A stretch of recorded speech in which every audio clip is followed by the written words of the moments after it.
You might have heard a lot of people talking about the need to reduce our identities, and you may have wondered, what are they talking about and why are they talking about it? You see, most of us have a pretty good understanding of what an identity is and the way we normally consider an identity. So that might be, I'm from this particular country, I'm married, I'm a father, a daughter. But there's also another type of identity that we're often taking on in different areas of our lives. These identities include things like, I'm not good at doing maths. I'm not good with computers. I am a good runner. I always get this right. I don't fail. There's many identities that we're always taking on. And what they're doing is they're setting rules for how we live.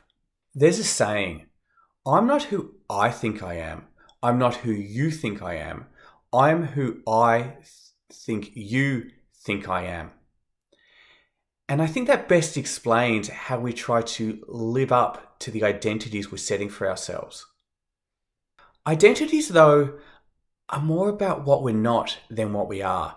When I take on the identity of being Australian, I say, I'm not the rest of the world.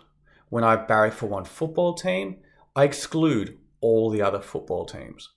So identities are actually about exclusion and, as a result, reducing ourselves.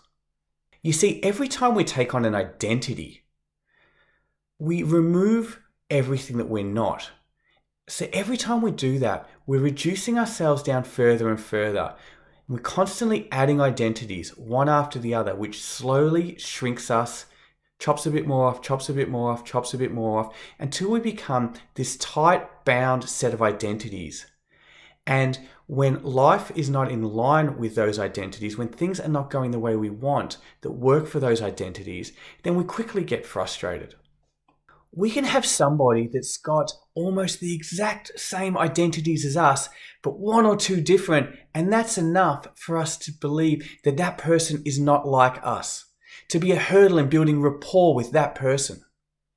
So to take life as it comes, to be accepting of life and to reduce our suffering, we need to reduce the rules around how we are going to operate. We need to be able to behave to the situation, not live up to a set of identities that we've built for ourselves and create barriers between us and other people based on those identities. If we want to live life in full stride, we need to seek to dissolve our identities. Then we can live an accepting and an inclusive life instead of seeking to exclude.